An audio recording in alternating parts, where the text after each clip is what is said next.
Hey, very good morning and good evening, everyone. Welcome back.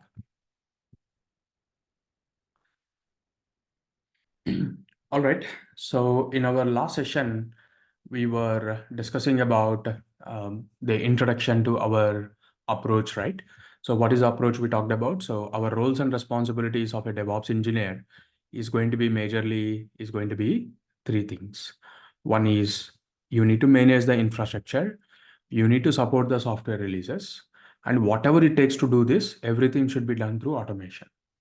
Okay, so third point is very important. If you don't have this particular point, this whole course and your whole role becomes very easy to do it.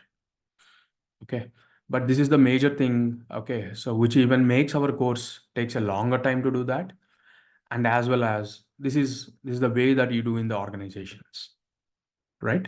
So the foundation of your role is related to the automation, by the way. So that means we can't do manually doing the things.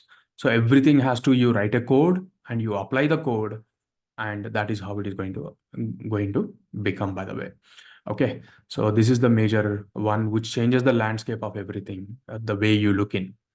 Okay, now that's what we talked about. And in order to do these both the things, maybe on the day one we can't start with automation.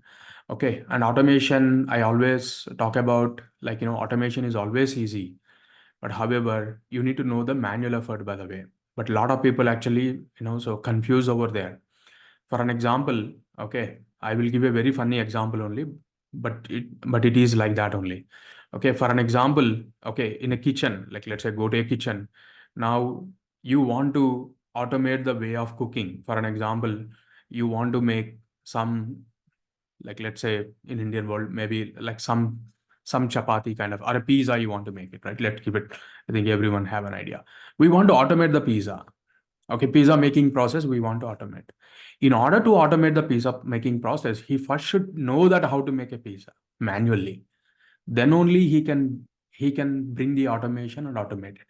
If you don't know how to make that one manually, like you can't make the automation seriously.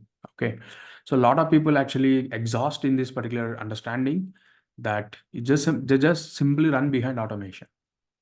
Okay. Uh, so, but that is not the reality, by the way. So you understand manual. The more you understand it, automation is just simply, it's a simple walkthrough. All right. So that is what is the point. And so coming back to this, so everything leading to the server, and in the servers, we are going to run the operating system, and those operating systems are Linux, and Linux also Red Hat in special. And we are going to learn Red Hat operating system, by the way. The latest version is 9. We're going to go with the 9 version. And in order to run our, RHL or Red Hat 9 and all, so we don't want to run and exhaust our laptops, by the way. So the laptops are not meant for that. Okay, so that means, like, basically there is some concept called as virtual machine and all. We'll talk about that bit later. But yeah, so you can run some VMs inside your laptop and all. You can just come up with Red Hat 9, but that's not our area of interest, by the way. And even I don't want to exhaust with the laptop and all. Okay, so all I need is a Linux. Whether you install it, you don't install it, how does it matter?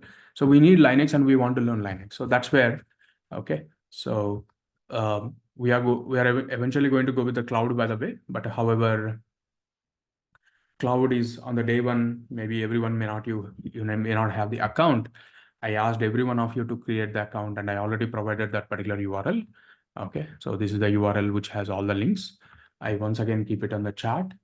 So please go through that.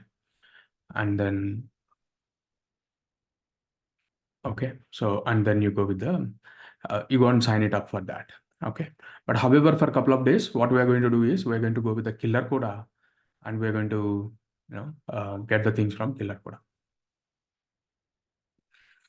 All right, so this is what we have, the introduction we talked about yesterday. And Linux is all about command line OS. Yesterday I was mentioning UI. We don't want UI because UI brings a lot of risk, by the way, because a lot of softwares you need to install to get the UI. Minimal software can perform better. So these are the reasons that, so servers means we need performance only. Servers means we don't want entertainment, right? So servers means we need performance. Okay. So that's where we are going to require all these things. And yeah, so this is the introduction, and we're going to learn the things from Killercoda. So we're going to start with Killercoda. So in the Killercoda, so when you actually, so click on these two courses, Linux Administration and Basics. The first couple of days we'll go with the basics one, and then we'll go with the administration. And when you click on this, it might ask you to, so sign up, by the way, sign in. So you can use any of these sign in, by the way. You already have a Google account. Click on Google, it will take you. Okay, I don't have a Google logged in into this particular browser. I'll have a GitHub login. So I'll just simply use that. Does not really matter which one you use it.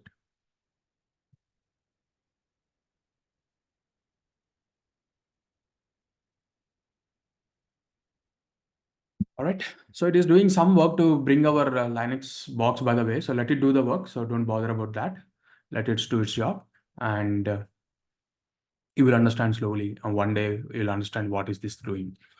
Okay, so that is fine. So just go with the start, by the way. And in starting yesterday, we're talking about the commands which we are executing is going to be the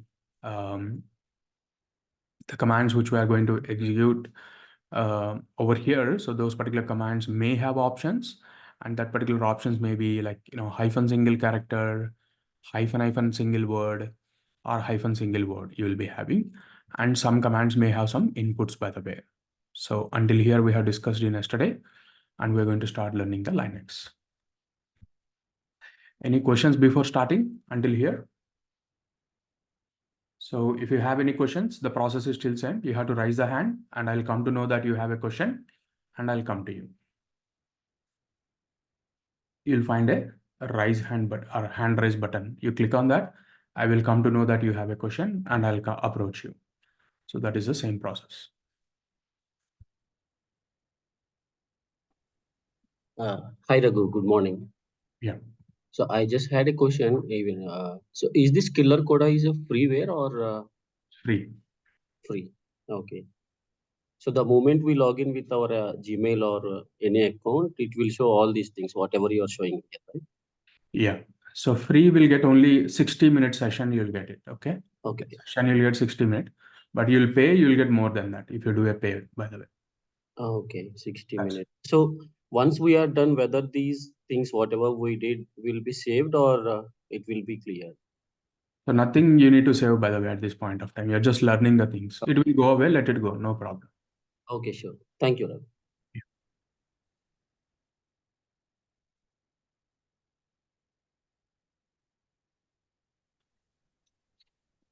Hello. Yeah. Yeah, hi Raghu. Why we using this start like this start part is Linux Raghu, because we are not using in real time, right? What you're not using in real time? Sorry. And real time means this type of distributions means this type of system killer code like this. In real time we are using with complete setup, right? Like It, means we are using with the distributions we want to or something. no, you're there yesterday session. Yes, Then why the question came in? yeah, actually yesterday was a little bit late for yesterday session. So just now also I have explained, by the way. So we are going to go with the cloud, and we start with the cloud. But on the third day we'll start the cloud. But on Okay, day one we don't want to start everything, by the way. Okay. So okay, fine. you're talking about grammar, but you want to start with ABC, right? Okay, yes, yes.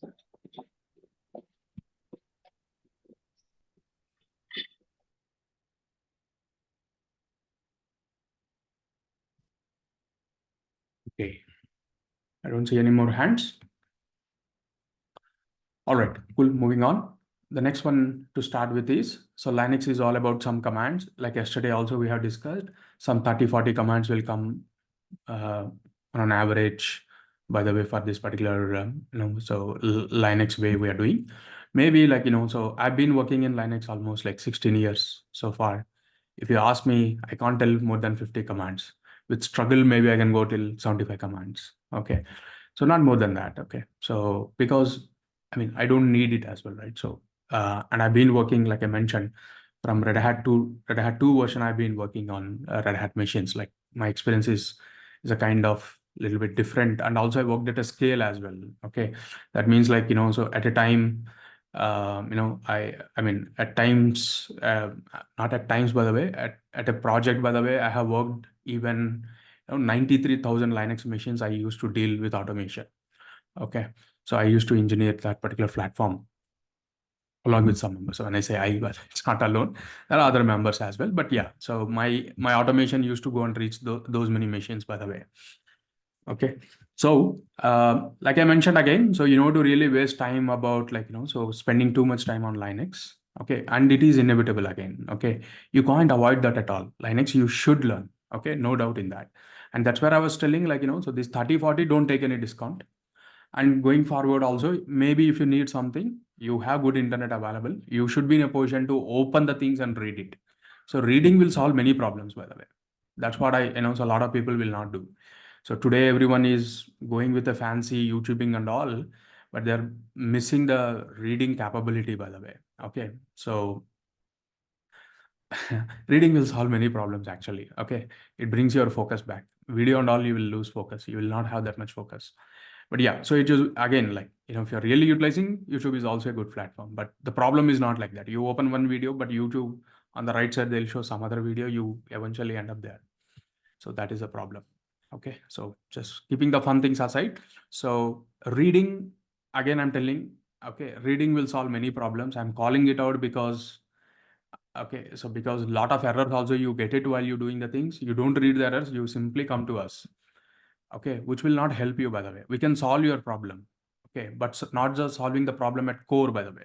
We'll give you a remedy only, right? But we are not solving the problem there. Okay, we'll give you a remedy that so we don't deal with the core, by the way. Core, why are you getting that problem is basically okay, you're not understanding the things and you're not doing the things very well consciously. So that is where the gap will come into picture. So you have to work out on all those particular things. I've been calling it out these particular things because these are the repetitive mistakes that students will do. Okay, so that's where I'm just trying to call it out again and again, the same things. So that's why, okay, so just, I mean, that's fine. So just call it out.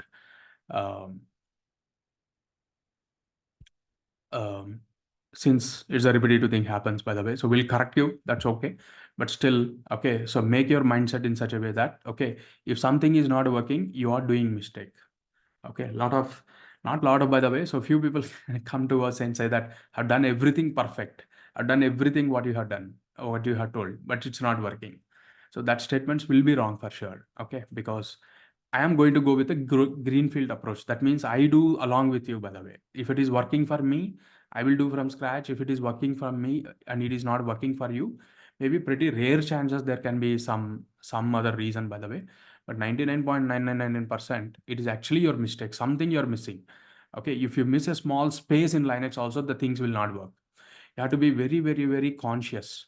Okay, I'm calling it again and again, especially with the Linux and code, you have to be very, very conscious. Even a small space can screw the things. Okay, I know an example, a small space. While I used to work in Oracle, one engineer has given okay, a wrong or the value coming as a space, by the way, which led the Oracle development halt for 2.5 days. No developer in across the world of Oracle did not work for 2.5 days. Okay, that's a big outage, by the way. That's impacts a lot, by the way, for business. Okay, so things will be worst, by the way. So that's where you need to be very, very cautious. Okay, on while you're doing the things. Okay, so I mean there are other aspect that so how to avoid and all is all like remediation aspect, but fundamentally you start believing, saying like so prevention is better than cure. Okay, so let's get on to the technicalities. I'm just calling it out the consciousness again and again. So please understand why I'm calling this one. Okay, it's very important. Okay, it's for your growth only, because unless until you do it, by the way, you'll not do a proper learning. So you may get the output, by the way, but you achieved the output or you copied the output is a difference, right? So there's the things will be different, by the way. So going back to the actual thing, so let's start with Linux. Linux is all about some commands. Let's learn some commands. I see one hand, so let me just take it up and let's start. Yeah, I have a cool question. I'm sure you went through it already. Am I going through examples of playground? For the Colorcoda? Killercoda, sorry. Yeah, for the Killercoda, am I going through examples? I just clicked on login and then it took me to this areas that says playground and example. Which one am I clicking on? Yeah.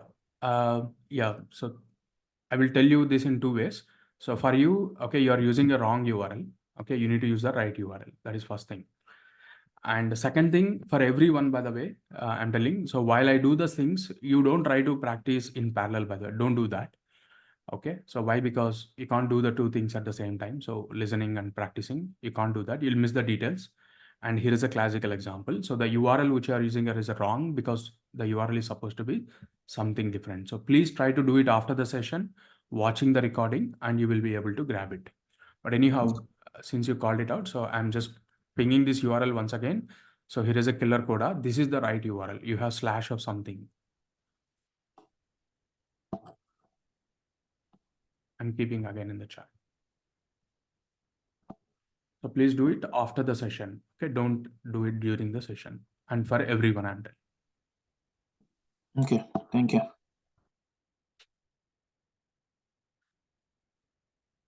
All right. So going back now, before going with the Linux, by the way, so in Windows, you know that, so you have something called as you have something called as C drive, right? So you have, I'm not sure how much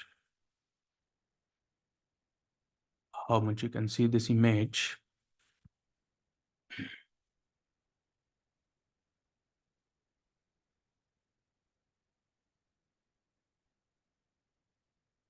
Let me see if I can show you here. Mm,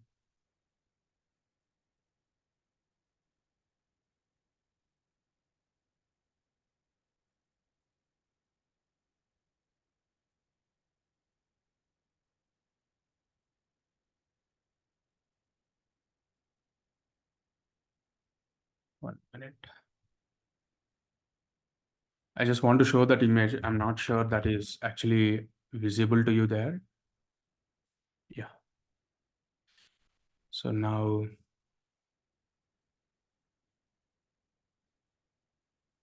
yeah. So this is the image. Just wanted to show you. All right. So if you see the Windows, by the way, I think most of you are aware of Windows systems. That Windows is basically you start with a My PC, and inside that you'll have a C drive, D drive, and things like that, right? Now, like let's say C drive program files. These program files you have not created, maybe system has created. Inside that Firefox, you installed Firefox software, maybe Firefox came in, or C drive program files, or C drive Windows. These are all directories which came in, right? So the same way, okay, but actually to install a Firefox, maybe the example is given like this, by the way, here, or even before going with the example, let's try to understand in C drive, you're going to have under My PC, under C drive, mostly like My PC is just is a reference, by the way, but usually the system starts at C drive. In C drive, you will be having everything, by the way, right? So in the operating system of Windows, but whereas you go with the Linux, by the way, um, but you go with the Linux, by the way, so you are going to have the forward slash. Okay, forward slash is the place that everything starts, and inside that you are going to be having so many directories, by the way. Okay, these many directories are doing different purposes. Even in Windows also, you don't know so many directories are there. What are those directories are doing? We really don't know, right? So you go to C drive Windows, you will see at least 100 directories. Do we really know what all those directories are doing? Those are operating system related things. Some you may know, some you may not know, right? So the same thing applies here as well. Some you may know here, okay, for sure. So, and some, okay, you may not know, but whoever is an administrator of an operating system, maybe he would have the bit more context than us, by the way, and he will know a bit more than that. That's it. Okay. And that doesn't mean that he will only know. You open Google and you type like, Linux directory structure, you'll start reading like, why, what is the philosophy of making that way. Okay. So why, okay. So why or what each and every directory is doing. It's a simple reading. So you should be able to do it. Okay, but you need to understand there are some directories anyhow we'll be going and understand some directories and their importance in the upcoming sessions as well. Okay, but some we may not touch, by the way, so because that doesn't fall under our requirement. Okay, that's also fine if you are really interested. It's a very simple thing. I would suggest, I would suggest you to read it as well. Whenever you find some 15-20 minutes of time, you should be able to cover it up. Okay, after gaining some knowledge on Linux, not immediately to start with. Maybe one day on a leisure day, you try to think about, make this note somewhere that, things to do kind of a thing. So try to do it one day. Okay, not immediately even. Okay, so then, okay, so this is how it is going to be. So under forward slash is called as a root directory, by the way. So that root directory, that means, okay, and the philosophy is actually coming from a tree, by the way. In tree, you put a root, the root is actually the base of the tree, right? It just came from that philosophy only. Okay, that's where maybe some tree diagram I have mentioned. So slash is a root. Under that root, by the way, those are all sub branches and stems and things like that, right? So that is how it is going to be. All right. So this is the basic difference between Windows and Linux. Okay. And also one more thing, by the way. So now if you, let's say you are installing a software called as Firefox, a browser or a Chrome, by the way. Now Firefox installs in C drive program files Firefox, right? So I think everyone of at least minimum aware of this. But however, if you go with the Firefox installation of in Linux, by the way, a Firefox directory will be created, and inside that, by the way, so there are many directories will come. Okay, sorry, my bad, by the way. The Firefox will be installed in multiple directories. Here, Firefox is installed in one directory and everything you'll find inside one directory. But Firefox will be installed in many directories here. The distribution works that way. The Linux is working that way. It's a simple difference approach, so this is how it is. All right. So this is how, so the approach will come. Anyhow, during the installations, maybe you can observe this particular pattern as well.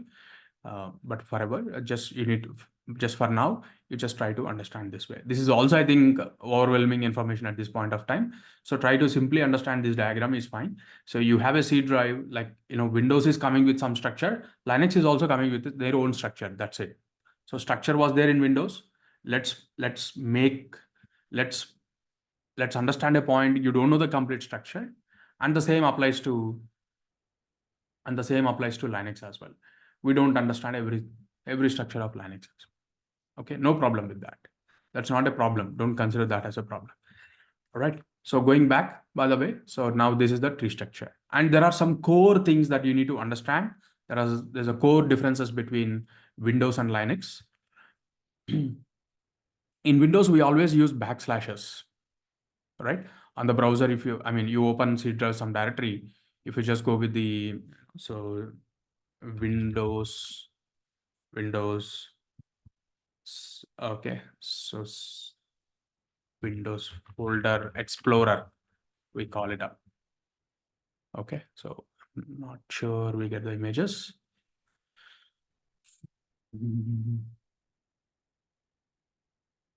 What I'm looking for.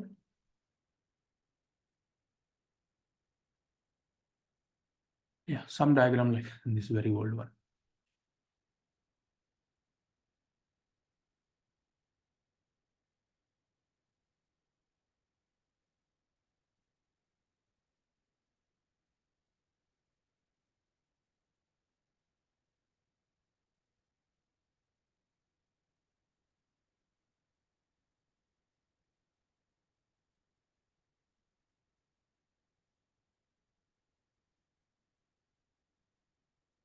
So in the browser, basically, so here you get like this, but actually if you click on this quick access is there, right? But if you go into some directory and if you click on that, you will see all in C drive, or let's go with the C drive Windows command prompt. Let's go with the command prompt and understand from command prompt. And in command prompt, by the way, you see everything as backslash. Yeah, best example to see it, right? So maybe in the folder also you open on the top, it will be like this only. So now here you see all the things are backslash, right? So that is a core difference that you need to understand. So in Windows, we use backslash, and whereas for the directory for Unix and Linux, we use forward slash. We're talking about Linux only. Let's use the word Linux, and we use forward slash only in Linux, by the way. Okay. And in Linux, we have a root directory where the path of any directory start here, and that is called as forward slash, a root directory. Okay, this is one of the terminology that you need to remember. A root directory is called as slash. And in Linux, it is preferred, okay, it is preferred not to give any spaces in the folder names and file names when you create, by the way. Okay, in Windows, file names, folder names with spaces and all is fine.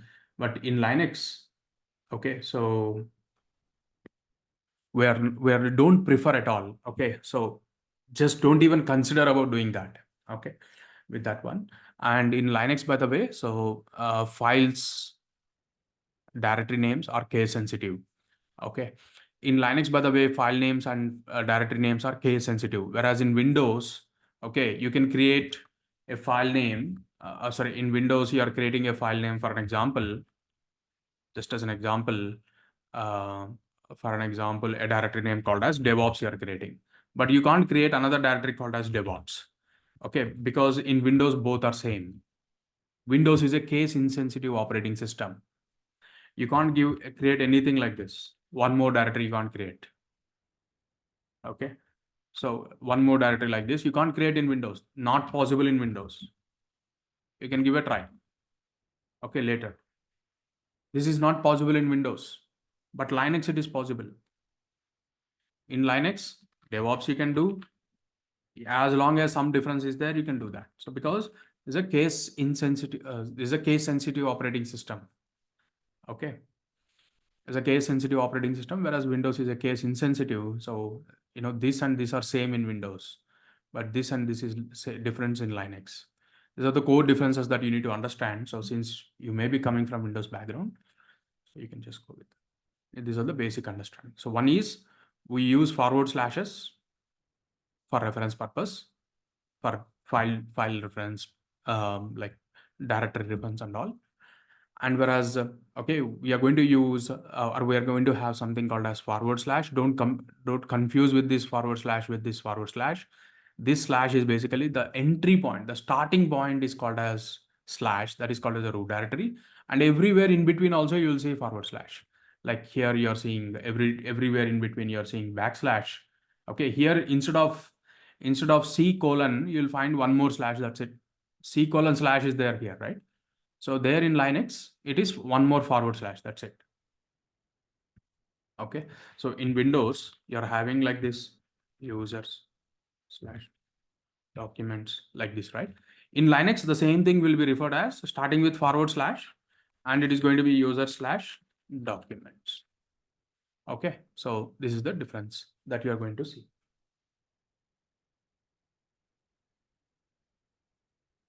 All right. So that's about something, the introduction part. And like I mentioned, so if you are really interested in reading about what all the directories that you have, by the way, so I have a link given here. Doesn't mean that you have to go with the same link. You can use any link and you can read it, by the way. That's okay. Let's start with the actual commands. Okay, with this particular one. So go with the actual commands.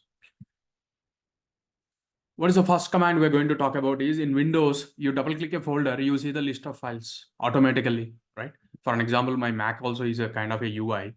Okay, so if I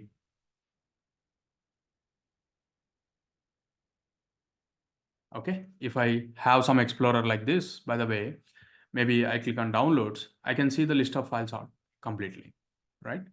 So this is how it is actually happening. If I click on some folder, I'll get it. So I click on this folder, I'll get something. I click on this folder, I'll get this. All right. But whereas in Windows also you get the same manner, right? So UI, you click it, you see them. Okay. But Linux, you'll not be able to see them in the command line. In Linux, you will not be able to see them in the command line. Okay. You have to exclusively execute a command to see them.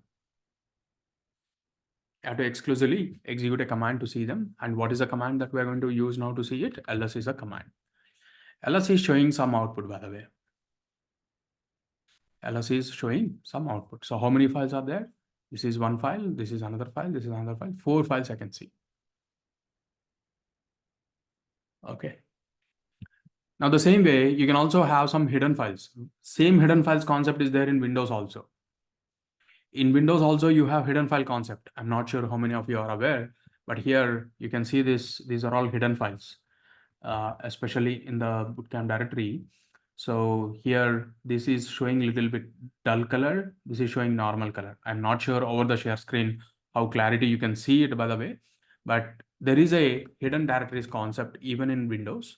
And if you want to do if you want to see them, okay, so hide folder, let's say in Windows, if I just give, so you'll find out a process of how do you do that. Like you can just click on hidden, like now view hidden folder. Now view hidden folder in Windows 11. This also, like, so some process will come. So you just click on something, you have to click on File Explorer, and from there view, click on view, and then show, and then hidden items like this you'll be having.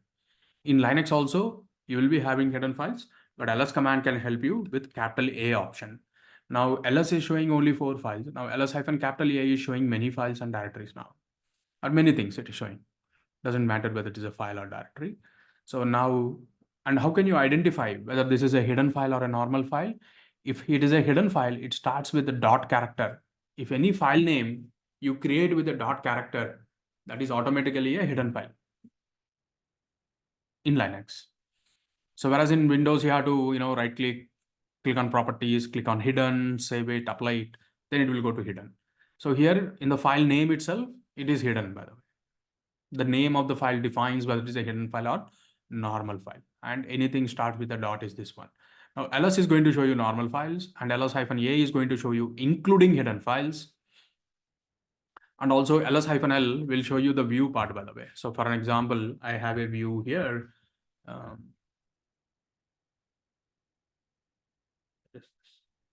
Yeah. So for an example, I have something called as view here. Okay. Now what is a view I am having here? So you can see this one view it is showing the name, date modified, the size, and the kind, right? Now also you can also see that as icons. Now like this. Now maybe these file names you're seeing like this, or maybe you're seeing it as a list, by the way. Our list is already showing like this. Columns of gallery. I don't know. So this much only it is showing. In Windows, you may be seeing a little bit different way.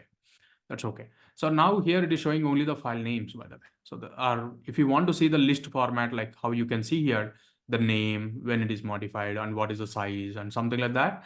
Now ls, another option will help you. So ls-l. ls-l will show you some properties. By end of the Linux sessions, you will understand all these properties. But at least this is the file name. This is the time when it was modified, and this is the size of the file. Okay, these things you will understand later sessions. So this is the size of the file in bytes, and this is the time when it was last modified, and this is the that is the file name, by the way. And also you can combine the options ls-l view I want, but including the hidden files. I can do this. So you can just go with, and those options also will, combination also is possible. LA-LA also you can do. L space -A is also fine, and -L and A is also fine. Anything is fine. Or you can also interchange the options also. AL also is fine. Is okay. And these kind of combinations, it all depends upon the command, whether it works or not. You need to evaluate that particular command. Then only you'll come to know. Otherwise, the options wise, what we wanted to talk about in the list of files, if I want to see the list of files, I mean, wherever I'm in the system, I don't know where I'm in the system. Agree. I'm somewhere in the system. Where we are, we'll come to know. But wherever you are in, if you want to know the list of files, ls command. If you want to list of the files, including hidden files, ls-A. And if you want to have a list view, -L, and list and combination also -AL. So these are the options which we eventually need it in the ls command, by the way. So there are more options, fine, but at least to start with as a beginner, so this should be fine. There are 100 different options, don't bother. Okay, when the opportunity comes for you to use the options, explore, read it, by the way. Like I mentioned, what I told, ls-l. Now we are looking for some other requirement, for an example. So then you start reading the ls command, what are the options you have, then you start reading it. take a test machine, try it out, run it, do trial and error methods. Okay, and you gain the context. Okay, so that's what I would suggest. And otherwise, that's all about on the ls command part. Any questions? Please go ahead.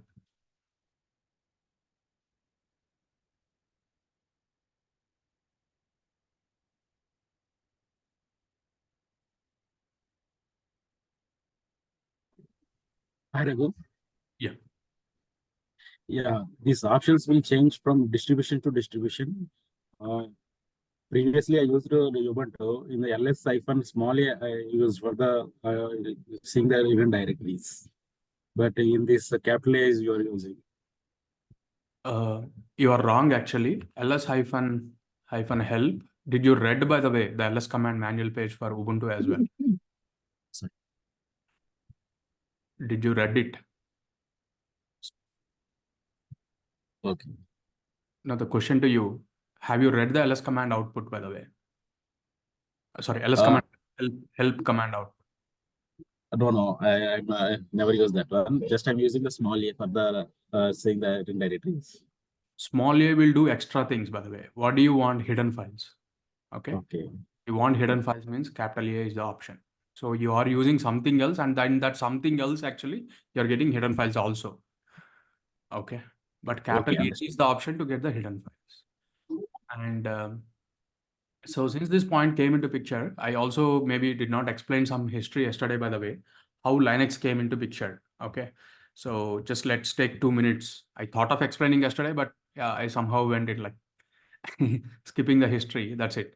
Now there used to be a boxes called as Unix boxes. Okay, it's all started with Unix with AT&T Labs, and go to 1970s. Okay, it's all started with the Unix with Dennis Ritchie. So creating some C language and some operating system on top of that. It's all started with Unix, by the way. And after a decade, something like so 1980s and early 1980s, something like that. Now so the universities also started looking at the programs about how to teach these particular programs in their university, and so that's where so the challenge was coming in. Okay, that so the systems are not available for the university people or universities to go and practice the things. That was becoming a big challenge because Unix used to be too costly. Even now Unix is costly. Now you buy iPhone versus Android phone. Android phone is cheaper because that is Linux. Okay, iPhone is a Unix, and it is nothing but is very costly one. And is it costly because of Unix software? No, actually, because it is a manufacturer monopoly. Okay, that means like so the hardware is also manufactured by the same person, and the software is also manufactured by the same person. Now he will try to sell it for a higher price. I mean, for doing that, he need to really sell for a higher price. No, by the way, because doing that actually he will gain the performance aspect. By the way, that means like so these MacBooks and all, why do we prefer to go with these particular books? Even it is costly, is basically because of the performance, by the way. So the hardware and software manufactured by the same person, you're going to get the performance out of it. So whereas the other part, you will lose that. So that's where, so this is becoming challenge, by the way. So then there is a person, so he's a software engineer and already working, by the way. So his name is Dennis Ritchie. So his Dennis Ritchie, actually, what he has done is, so he has, founded a community. Okay. So saying that, okay, we'll form some group, which is called as GNU. Okay. So then what he has done is, Dennis Ritchie, so he has formed a GNU community. Okay, he formed a community. So GNU stands for GNU Animal. So GNU Animal, by the way, so this animal is well known for community. They live in groups, by the way. They form community. Okay, he just inspired that particular animal, and after that he formed a community. G stands for GNU Animal, and whereas NU stands for not Unix. He created some community offending or opposing the community, opposing the Unix approach, by the way, not Unix. He was anti-Unix guy, and that's where so he came into so that's where he came into existence, and sometime I don't really remember GNU community. Sometime in 1980s, okay, 1984 or sometime I don't remember. You go with the wiki. So it was started in 1980. 1983, 1984, sometime. Okay, that's okay. So 1983, it is publicly announced on 1983. So he announced that time. Okay, so that, so something, okay, hey, I'm doing this, like, so just spreading the word only, like we are doing this and all.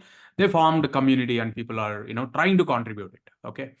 Now that time, okay, they were looking like, making an alternate operating system. So that is where, okay, they made some, okay, there is no name at all. So they were trying to develop something, an alternate operating system. They were not successful, but they were shipping a lot of codes actually. They are shipping, I mean, so they inspired from Linux, Unix, by the way. No doubt in that Unix is the best operating system.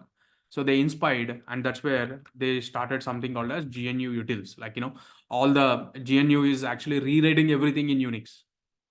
Okay, so of course, you go to the Unix also, you'll see ls command. Like, let's say my Mac OS is there. My Mac OS is a Unix box, and my still ls command will work here. Okay, so that means they are rewriting the things. Okay, maybe copying is not the right word, I would say, because they're rewriting everything. So the code base they're completely rewriting, but they're inspired definitely from there.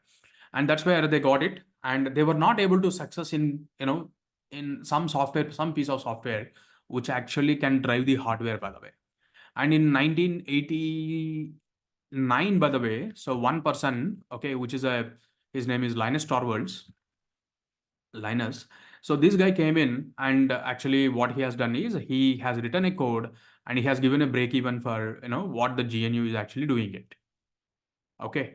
And these guys actually combined together. Okay. And so Linus Torvalds, actually, who is creator of Unix and all. Linux and all. So he joined GNU, and all the operating systems becomes GNU Linux. Okay. So this is the combination, by the way. So the GNU team started making the utilities, and Linux actually started making a software. Linus made a software, so which can drive the hardware, that is called as kernel, which together we call it as Linux, by the way. Now what people will do is, now yesterday, like, I was showing you one Linux distribution. So now people will come here and copy this particular GNU Linux. Okay. And the GNU utilities, what is being copied. Okay. And every distribution does this. These are all open. So people come in and copy these particular things and implement in their operating system. So that's where, wherever you use GNU Linux, by the way, whether it is Ubuntu or Ubuntu is also, like, let's say if I open a new tab here, it comes a Ubuntu. Now let's say uname -a, if I give, this also will tell you this is a GNU Linux. This is a Ubuntu machine. Whereas if I go here, this is a Red Hat machine. Here also, if I give uname -a, this also tells it's a GNU Linux. Now whoever is a GNU, inspired from GNU, you will see the same commands, by the way. Let's say, like, so the basic core commands still remain same. You go with any distribution, so that might not change, by the way. I just wanted to give this history, so since that question came in. But there are two dimensions for the question which you asked, by the way. So bringing consciousness, don't run the things blindly. If you know the things, understand the things, then you start using the things. Like someone told you small a, okay, and I am telling capital A. Of course, you'll start with capital A, but still put a cross question. That is the right option, right thing or not. Start reading it. Okay, read and gain the context. Cross verify the things. Okay, so that you should do it. Every one of you, I'm telling. Okay, I was expecting this question actually, and it came in the right time. So you should stop. Okay, so doing blind following things. You should gain the consciousness, and it helps you a lot, by the way, especially in the Linux. All right, going back. Any questions again on the ls command before proceeding?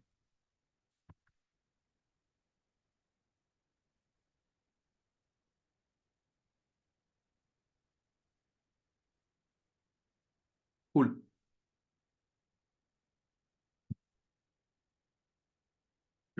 So the next one is how do you identify where are you, by the way? Present working directory. I am in somewhere. Where am I, by the way? In Windows, at least there is there's a top scroll bar, something is there. It will help you in understanding where are you. But now where are you, by the way? Okay, so we need that. Okay, so we need that path, by the way. Okay, we want to know. So that's where a command called as pwd will help you in wherever you are in the system. Okay, pwd will help you. All right. So this is how it is. Okay, you are going to identify PWD.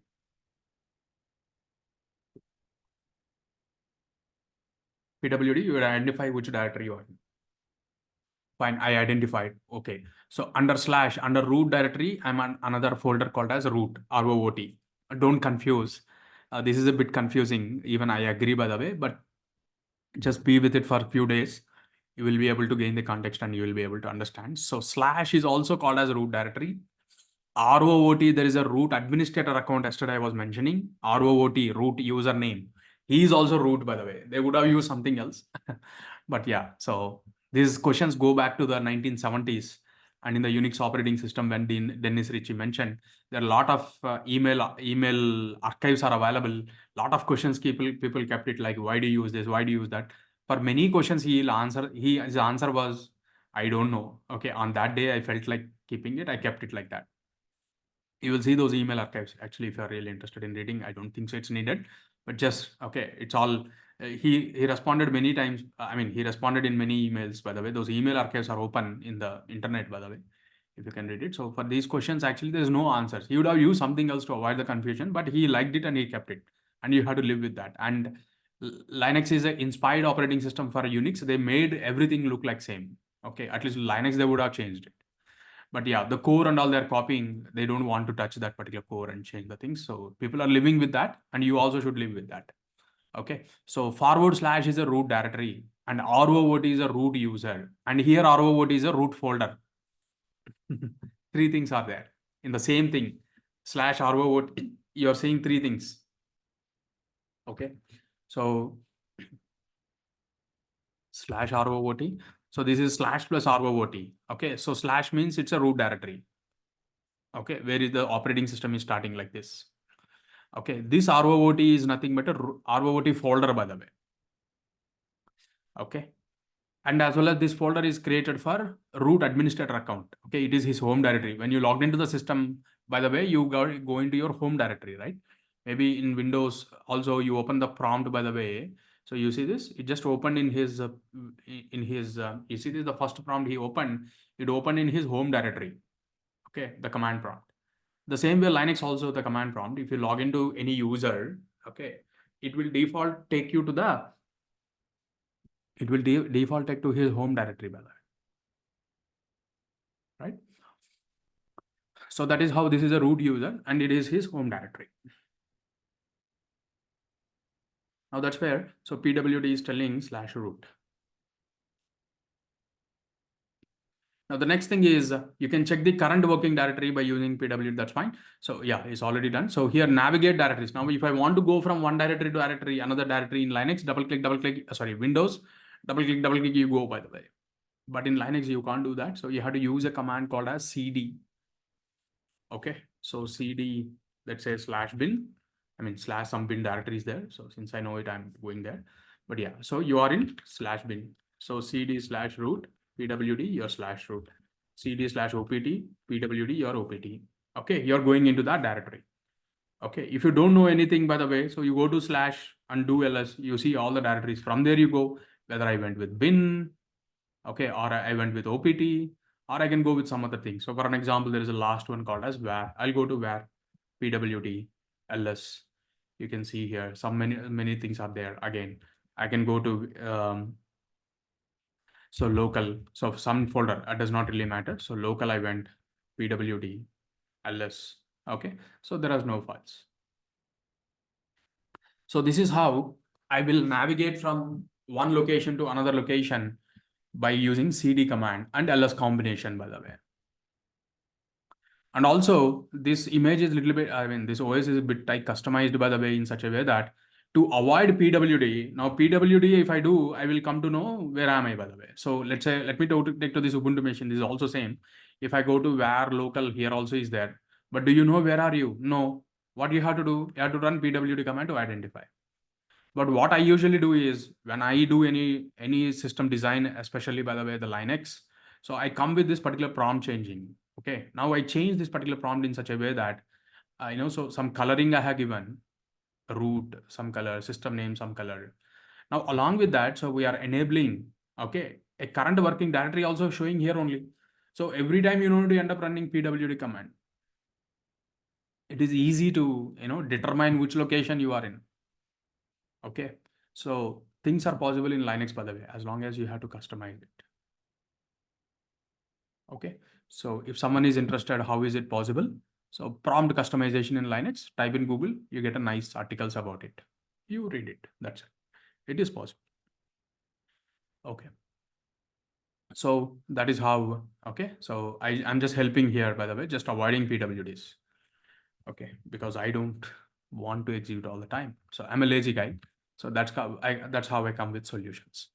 So now you can check the current working directory by using pwd command, which is fine. Now wherever you are in the system does not really matter. Now, if you give simply cd enter, it will take to your home directory. It will reset your path. Simply cd enter will take you to your home directory.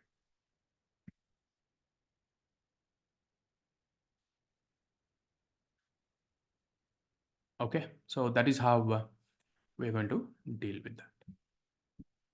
And one more hack here you have in Linux, by the way, your parent directory is determined as ... That means like, so cd/var local, if I go for, okay, I'm in local directory. What is my parent directory? Where is my parent directory? So if I want to go to my parent directory, cd ... So where I went to my parent directory, one step left side. Okay, one step to the parent you will go. Okay, so that is how it is. But in modern OS, like, so Mac OS and all. So for an example, if I go here now, cd downloads, if I give pwd, I'm in like this, right? Now I can also use, so if I use cd ... I'll go here, right? Now if I want to go to here, by the way, okay, so then in Unix, by the way, you have in Mac OS modern systems and all, so you have cd ... also. Enter. Simply like this, I'll go here, pwd. So cd ... will take to Escaluru, whereas ... will take to users, and one more dot will take directly to / by the way. See this? But in Windows, in Linux, you don't have that, by the way. Or at least the software which I installed over in my Mac OS is not there in the Linux. If you have the same software, I think it is possible. Okay, so that is also possible. I didn't try it out, but let's live with this. cd ... will take you to your home directory. So that much is fine for us. So just to conclude, by the way, so what are the two commands we talked about right now? So ls command is one thing, is a command, and pwd to find out in which directory you are in, and cd, some folder name you give, and it will take you to that folder. If you know the full path, you give full path, or else you go to that starting path /, and from there you cd to one directory, do ls, cd to one directory, do ls, like that. You can navigate as well. And whereas, so ... is also there, which we discussed. And a simple cd command will take you to your home directory. So this is about pwd and cd command. Any questions?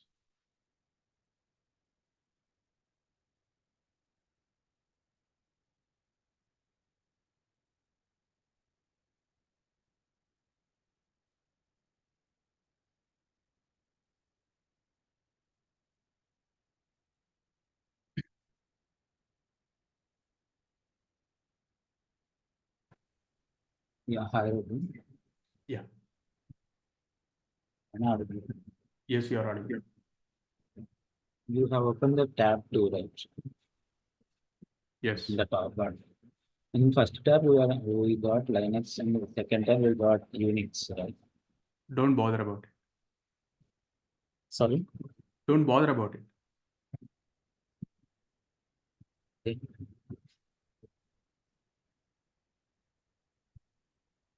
So this Killercoda is only for a few days. You don't bother about everything there. Just for knowing, I'm asking. That works that way only. You ignore that. That's what I'm telling you. I'm consciously telling you, you don't go there. Okay. So only for comparison purpose, I may do many things, by the way. Don't bother about doing everything there. Okay. Thank you.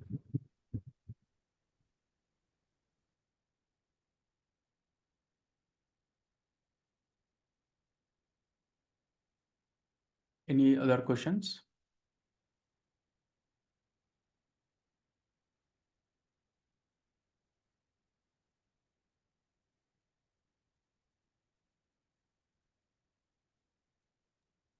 Raghu, where can you find the recording sessions? In the same link, whatever you are joining the session, you'll find out a recording there. Okay. Okay. Thank you. Also text me which URL you're using, so maybe I'll also come to know. By the way, just text on that on the chat once. But again, let's talk about one more thing. Yeah, just for in the interest of time, by the way, I think this is very good audience. People are not talking much. We have enough time for a day. But however, okay, if you have any out of topic questions, please park it to the end of the session. We'll discuss anything to the current topic. Please go ahead. So we'll follow this simple simple methods, to reach our goal in time. That's it. But end of the day, like, we'll talk about it. Yeah, any questions? This is anyhow going to be for a couple of days only. Later, I think everyone will get aligned. Things will sort out. Yeah, any questions? And also another thing, if you have a question, feel free to ask. Don't hesitate. I'll give you very bad answers. Like someone asking, don't bother. Take the answer. Okay. If it is a bother thing, like someone asked ls of Ubuntu I'm using, I wanted to share some history. That context will help you. I shared it. Okay. So for something the context will not help you, I'll not share it. Okay. So consciously I'll be doing that particular thing. So because if it is, as long as it is helping you, we'll do it. Okay. As long as it is not helping you, we'll not do it. But your question is very important, by the way, for you. You don't hesitate, like, so feeling like someone will think about something, someone will feel something bad about it. Nothing is, it's your question, it's your call. Okay, you have to ask it, you have to be very clear on the things. Okay, so on the things which I'm telling. All right, so just wanted to mention that particular thing. So let's move on. Now coming to the creation of the files. So far actually I'm just giving cd enter again. So I'll go to my home directory. Now creation of the files. Before creation of the files, this session is limit is only for 9 minutes only. This will be gone everything. I'll just try to refresh once. If I do a refresh, I'll get a fresh session again. Another 60 minutes.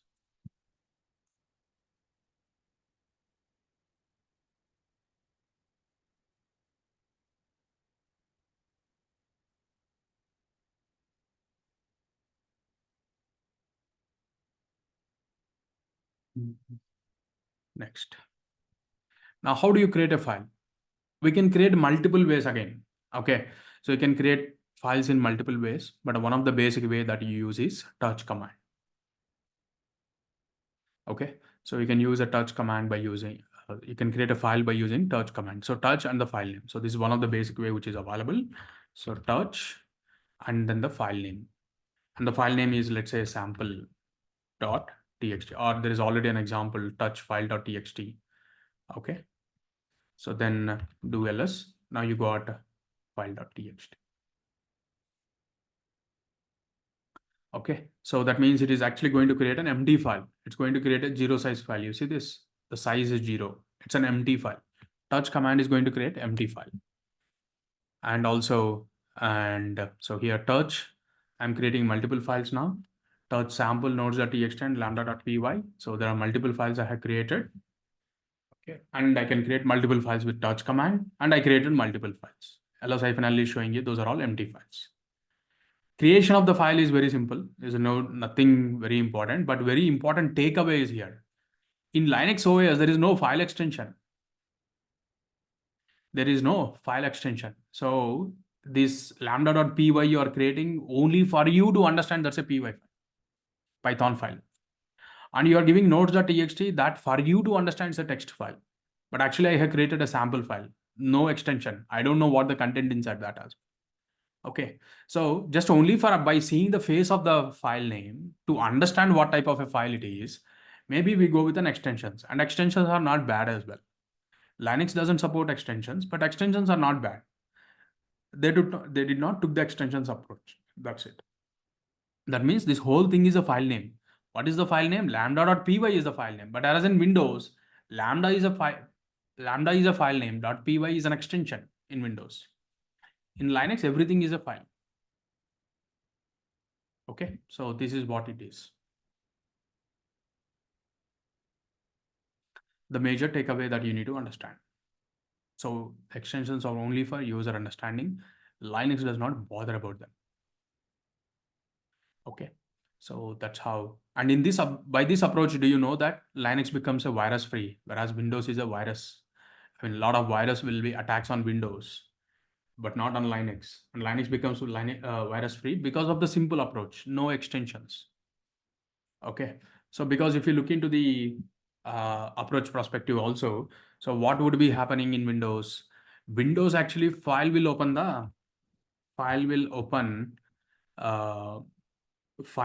application. You double click on file, that will open a notepad, that will open a video file, I mean video player, okay, things like that. But actually in Linux, you have to go open app will open the file. So that's where there is no virus will happen. Now instead of this application, so what they will do is they will cook in some executable. By the way, you double click the file, the virus enter into that. I know you might have seen in many movies, by the way, right? So some mail comes in and he click on that email file, download the file and open the file, then the virus starts. Okay. So, but in Linux, that scope is not there. So because the application will open the file. Now you open directly, like let's say Notepad, I'm going, okay, let's say for an example, and I try to open that file, Notepad will tell me that I can't read this file, right? So the error will come. But whereas you're double clicking this file, trying to open application, you're thinking it will open Notepad, but it's opening something else behind the scene. So that's where the viruses are attacked in Windows. Okay, Linux, it's at least the bare minimum virus free. Okay, so but again, for not that approach, I think they made it, but still, this is one of the things that you get it out of that, the design perspective. Okay, because this approach is there from before. Okay, Windows itself is a copy of Unix operating system. Okay, Windows has been, that's what people talk about. I mean, it's fine. Without basis, like not without basis, I would say there are enough people talks about it, but still, okay. I mean, Unix was there before Windows. Linux was there before Windows actually. Okay, so Windows is a different approach. These guys are always living in this approach. At least these guys are thinking in a right approach. That guy went ahead and trying to make a different operating system. He tried to change the approach, and that's where it was always a difficult thing to manage. Okay, cool. So that's how search command is going to create an empty file. Now the same way how to create a directory, by the way. So you create a directory by using mkdir. Mkdir is a command to create a directory. In Windows, maybe right click new folder you create. Here is a command. I'm creating a mkdir demo. So do ls. That's it. You'll see a directory. It's an empty directory, of course. Like ls demo, if I give, you'll not see any files. Simple. That's about how do you create a file and directory in Linux. Any questions?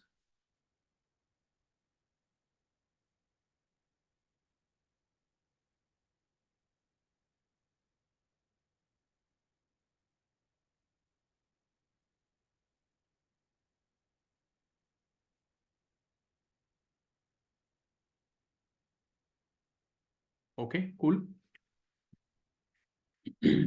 So these are basic commands, mostly, like you'll not have much command, that's okay. Now the same thing, like so remove files, by the way. How can you remove files? Then there is a command called as rm command. Okay, there are many ways. There is an unlim command is also there to remove the files. Okay, so but rm is widely used. We'll also use rm command. Like touch also was telling there are many ways, by the way. Maybe I didn't mention any other way, by the way, but still there are many ways to create the file. Removing also, it's the same thing, like so you can use unlim command also to remove the file. Okay, and rm is a command to remove the file. Simple, like rm the file name, rm, let's say sample. It is asking whether you want to remove the file. Yes, y enter, and do ls, gone, the file is gone. Or let's say you don't want that yes or no but to be asked, then what you can use a forceful option, rm-f file.txt. That's it. That file is gone. File.txt was there, and after removing, doing ls, it is no more. Okay, so this is how it is. But be careful, while removing the files, it deletes all the content of the file, and retrieving the data is almost not possible. Okay, while doing the removal, be just careful. That's it. Now removing the directory is also same, by the way, but you will be using rm demo, but it will say that, hey, I can't remove the directory. So that's where rm-r demo you will give. That's it. I'm removing a directory. So you're telling to the rm command that I want to remove a directory. So that's where I'm using -r. So then it will go and try to remove the directory. And it's asking whether you want to remove yes or no. Now let's say there are 20 files inside that, it will ask 20 yes or no's. I don't want to proceed with that. So let's say I'm giving no this time. Okay, n or no, y or yes, both are same. Now I'll go and try to give an option, if an f, ls, the demo is also gone. So this is how you create a directory and delete a directory, create a file and remove the file. And again, once the files and directories are removed, you can't retrieve them. You don't have a recycle bin kind of a concept here. Okay, it's gone, is gone. So that's where you have to be extra cautious. That's it. Even in Windows also, you remove from a recycle bin, it is gone only. So you can't retrieve it, right? So same thing applies here. Cool. Any questions?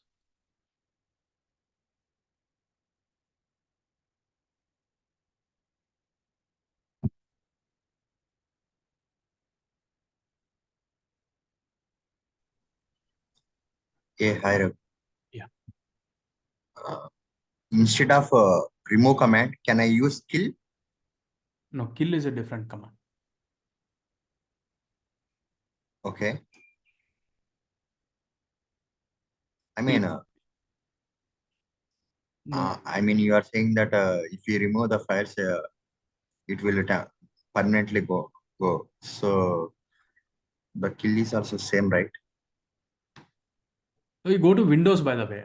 Let's say you don't want to, like, let's say, I mean, okay, fine. Let's keep this way. By doing kill, what do you want to achieve? You don't want to remove the file, correct? Yeah. Then you don't run the rm command, no? Then why you need to run another kill command? If your requirement is not to remove the file, don't remove the file, right? So now just think logically, what brings an advantage of by running a kill command? So let's say assume you kill, you think about something, right? What do you think that kill will do now if you don't want to remove the file? I think if any end process was running, if we kill by using the kill command, the entire process will But goes that's down. logically it is completely different topic, right? So we're talking about file, by the way. Okay.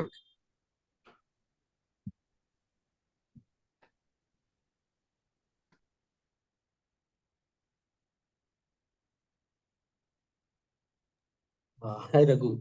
So when we are comparing with Windows, right? Usually, when we delete, it will be there in recycle bin. So again, we need to go to recycle, and from there we need to clear it, or we need to press shift and shift delete, right? So in Linux, you're saying when we run the remove, it will be gone completely. So Correct. is there no concept of like recycle bin here in Linux? Correct. So no concept, right? So directly permanently it will delete. Exactly. Okay, fine.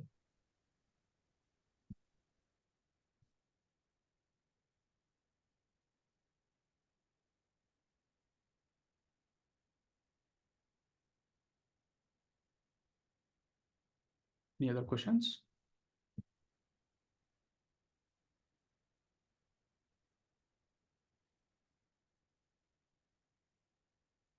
So then the next topic will be, how do you copy the files? These are very basics, by the way. Like, let's say you go to a Windows system also, assume you don't have internet, assume you don't have a media player, like, so no audio, video, okay, no internet. What do you do, by the way? You deal with the files and their content, right? So that's where we're starting Linux operating system also with the basic things. Okay, so maybe you can think like, what is the use of this and all? Yeah. These are the core fundamentals that you should know, by the way. So to deal with this operating system. So you may use it, may not use it, is a secondary thing, but we should know about it. That's for sure. Okay. So that's where going to next topic, which is copying files and directories.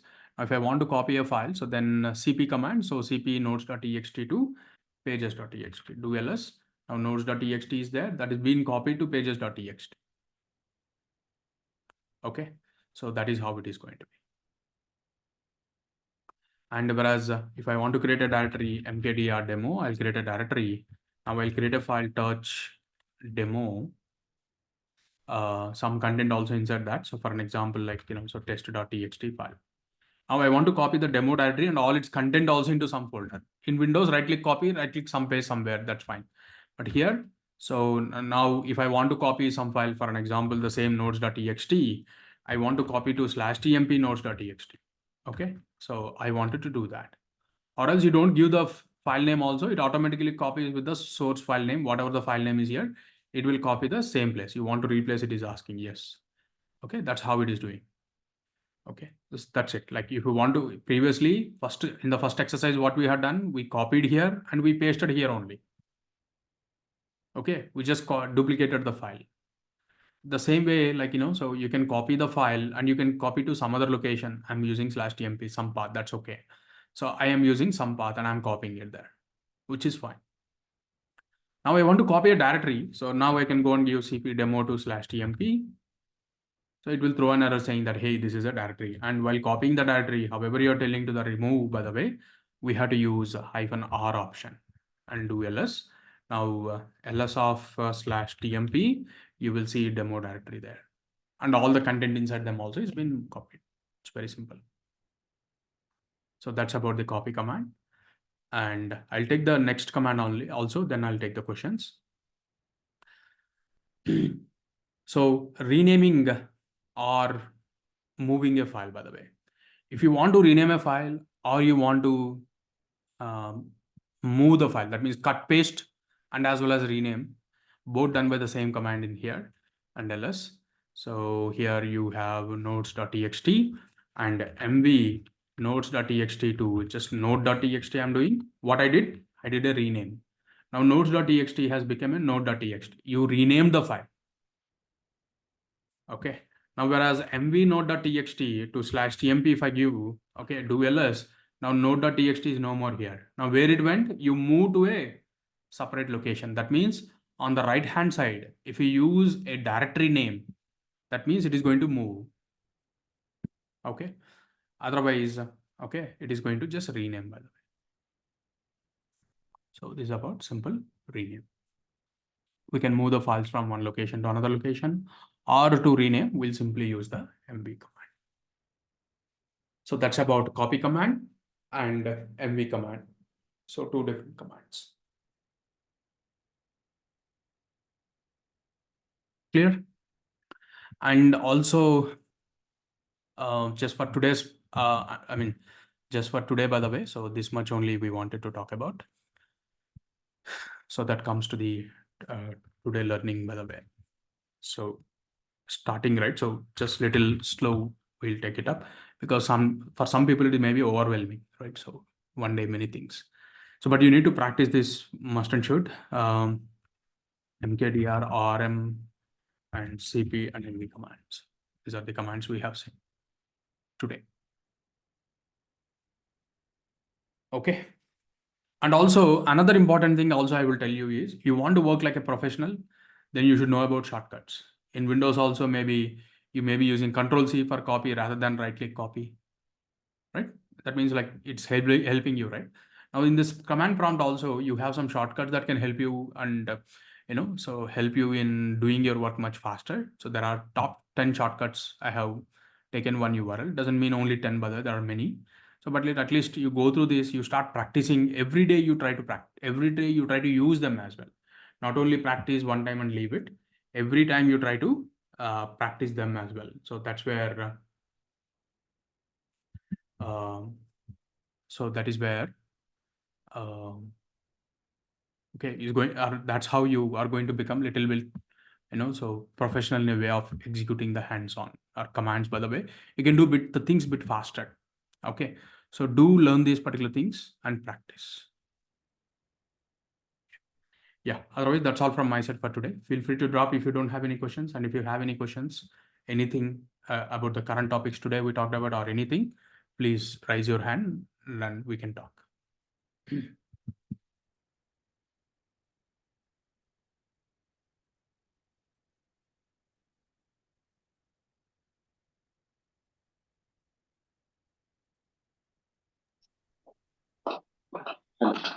Hello, Raghu. How we can join that QA session? Yesterday, I think. So that comes mostly from the second week, by the way. So Okay. until then, you don't need it. These Linux commands and all, like basic commands, you don't get a cross question. Okay. Generally. So that's where for the second week, starting from Monday, next Monday, you will get Okay. to that. When we start the project, then you'll get more questions, by the way. Until then, it's all just commands. No. I'm just asking for. Yeah. You told you that for a Correct. QA session. No. Correct. Correct. Okay, fine.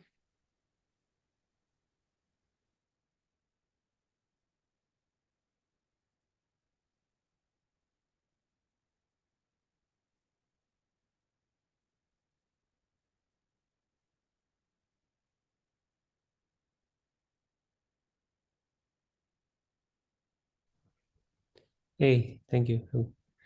My question was in the course syllabus, I saw that we have Jenkins and Key Vault, right? So those things are part of AWS, or these are extra services that we will have to install? We have to install it. Okay, so these will be installed within AWS or? Yeah, within cloud. Okay. So just to show you the things, it will come like this. Okay.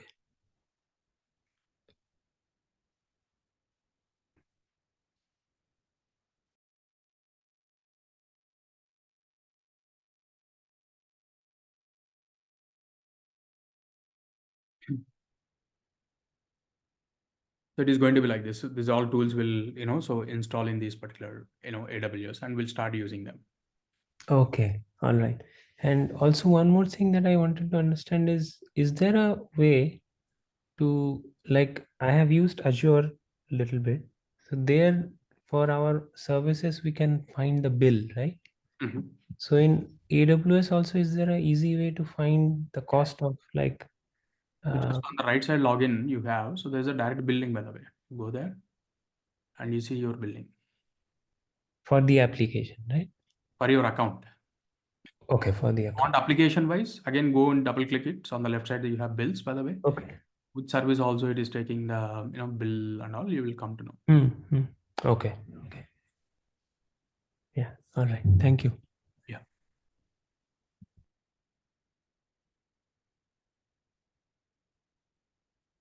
Any other questions?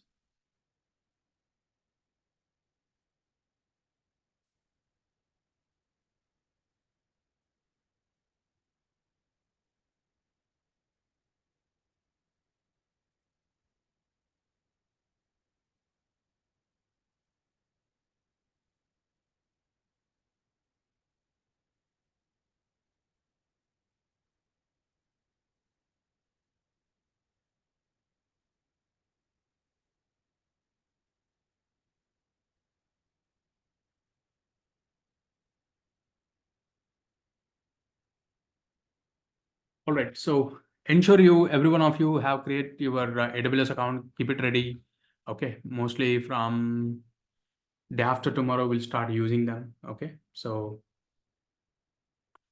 we will continue from there. All right. I see some more hands.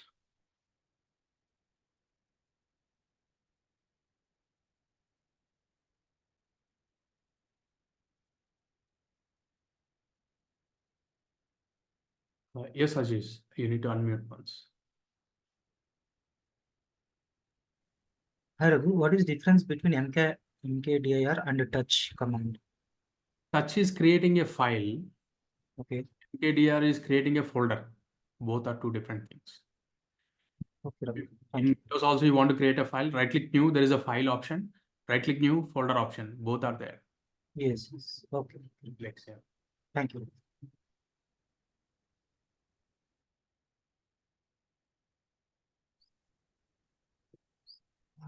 Hi Raghu. Yeah. My doubt is like you said, .txt and all, like, it will take like file name, right? How it will differentiate like text file, PDF? You have to differentiate. System will not help you with anything.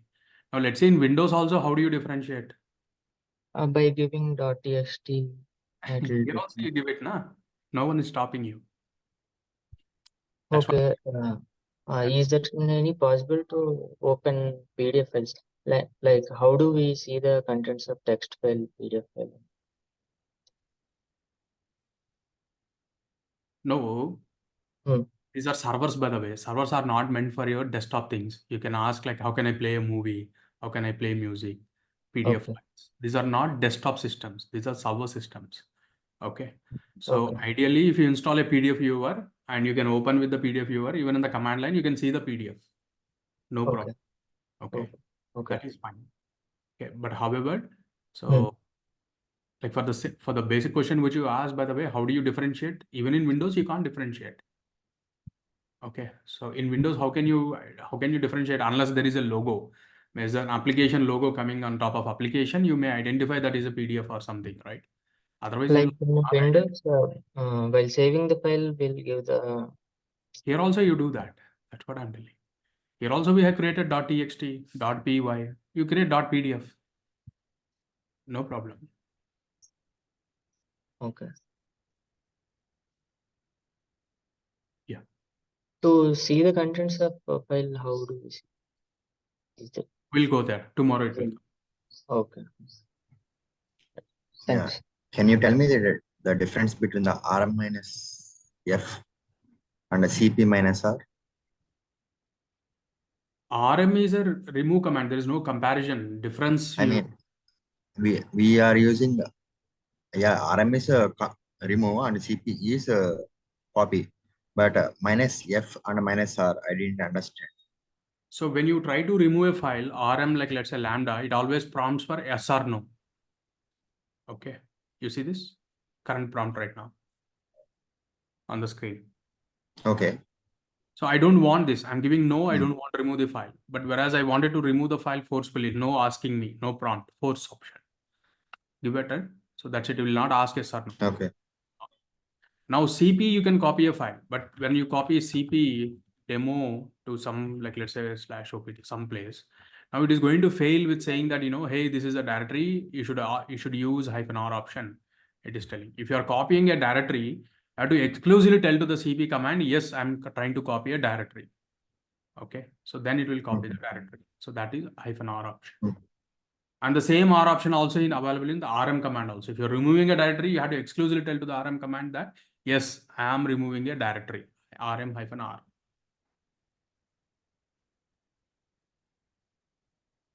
Got it? Yeah.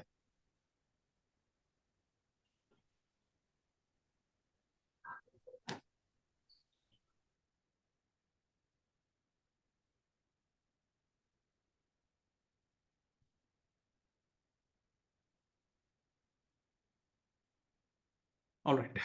I don't see any more hands. Cool. So with 3 minutes earlier, we're closing. It's okay. Let's meet in tomorrow and we'll continue with the remaining options. Thank you. Bye. Good day.